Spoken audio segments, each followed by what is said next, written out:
मैं सोचने की बहुत कोशिश कर रही हूँ लेकिन समझ नहीं आ रहा आखिर कहाँ जा सकता है वो खत। वो नर्स बिल्कुल सच कह रही थी, बाबा के सामान में जरूर मौजूद होगा।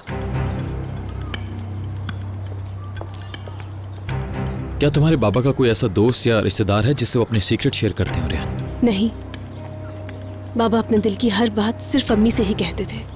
अम्मी ही हमेशा से उनकी हमराज रही हैं। हाँ, मीरान एक और शख्स है, अली भाई। पापा अपने दिल की हर बात अली भाई से कहते थे। हमें उनसे जाकर पूछना चाहिए, वो हमारी मदद कर सकेंगे। तो कहाँ ढूंढ सकते हैं हम अली भाई को? जितना मुझे याद है हमारे घर के पास एक कॉफी शॉप है, वहीं उसके पास ही घर है उनका। हमें वहां जाकर देखना चाहिए। चलो फिर चलते हैं, वक्त क्यों जाया कर रहे हैं यहाँ बैठकर, शायद हमें कुछ मिल जाए। इंशाल्लाह।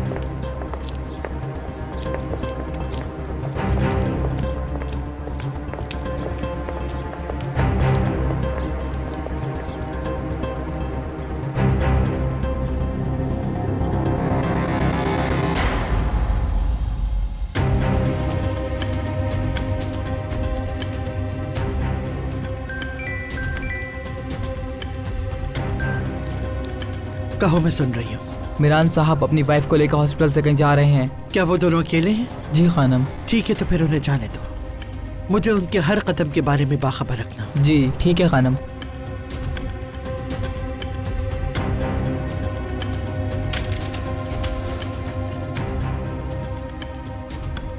जंगल में घूमने वाला एक दिन लोमड़ी का शिकार बन जाता है। मीरान शाह, देखते हैं अब तुम मुझसे छुपके क्या करते हो और कहाँ जाते हो।